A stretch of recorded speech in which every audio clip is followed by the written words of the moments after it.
નમસ્કાર ખેડૂત મિત્રો, આજે તારીખ 11 ફેબ્રુઆરી 2025 ને આજની સવારની હવામાન અપડેટની અંદર માહિતી મેળવીએ તો ફેબ્રુઆરીના એન્ડમાં હવામાનમાં પલટો આવવાની સંભાવના છે. સાથે જ ગુજરાતનું હવામાન હવે કેવું જોવા મળશે, ઠંડી વધશે કે ઘટશે તેની વિશેષ માહિતી મેળવીશું. સાથે જ તાપમાન, ગરમી, પવન અને ઝાકળની પણ અપડેટ આપણે આ વિડીયોની અંદર મેળવીશું.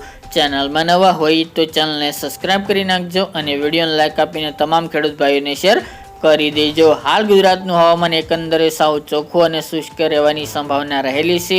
આગામી 15 થી 17 તારીખ સુધી ગુજરાતના વાતાવરણમાં કોઈ પણ ફેરફાર આવે તેવી શક્યતા જોવા મળતી નથી. સાથે જ મિત્રો, હમણાં કોઈ માવઠું થાય તેવા પણ સંકેતો જોવા મળતા નથી. હવે ગુજરાતની અંદર ત્યારે મિક્સ ઋતુનો અનુભવ જોવા મળી રહ્યો છે. વહેલી સવારે જ્યારે ઠંડી હળવી જોવા મળી રહી છે, તેમાં પણ બપોર દરમિયાન હળવી ગરમી પણ જોવા મળી રહી છે. એટલે કે બપોર દરમિયાન ઉનાળા જેવો માહોલ સર્જાઈ ચૂક્યો છે. હમણાં ગુજરાતની અંદર ઉનાળાની શરૂઆત થાય તેવી પણ શક્યતા ઓછી જોવા મળી રહી છે, કારણ કે અત્યારે મિક્સ ઋતુનો અનુભવ થઈ રહ્યો છે. સાથે જ મિત્રો, આગામી આ ફેબ્રુઆરી મહિના દરમિયાન કન્ટિન્યુ આવી મિક્સ ઋતુ જોવા મળશે. 15 તારીખ સુધી રાત્રિનું લઘુત્તમ તાપમાન થોડું વધુ નીચું રહેવાની શક્યતા દેખાઈ રહી છે, જ્યારે બપોર દરમિયાન મહત્તમ તાપમાન 2 થી 3 ડિગ્રી 15 તારીખ બાદ વધે તેવી શક્યતા રહેલી છે.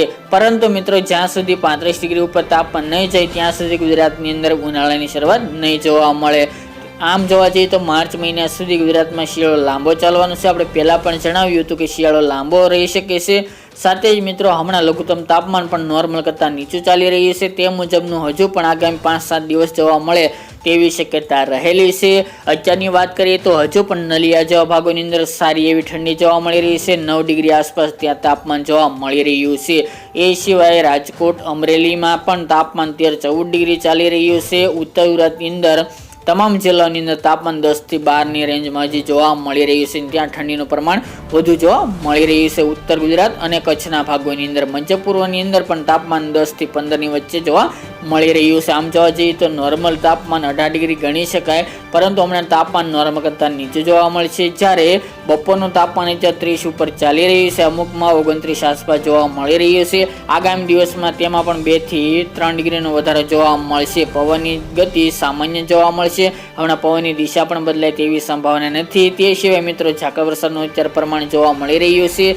સૌરાષ્ટ્રના ભાગો અને કચ્છના ભાગોની અંદર આ ઝાકળ વરસાદનો રાઉન્ડ કન્ટિન્યુ જોવા મળશે. તેમાં આગલા દિવસોની અંદર ધુમ્મસનું પ્રમાણ અને ઝાકળ વરસાદનું પ્રમાણ હજુ પણ કચ્છ અને સૌરાષ્ટ્રના દરિયાકાંઠાના ભાગોની અંદર વધે તેવી શક્યતા રહેલી છે. તો ફેબ્રુઆરીના અંતમાં ઝાકળ વરસાદનું પ્રમાણ અને રાઉન્ડ જોવા મળશે, જેની નોંધ ખેડૂત ભાઈઓએ લેવી.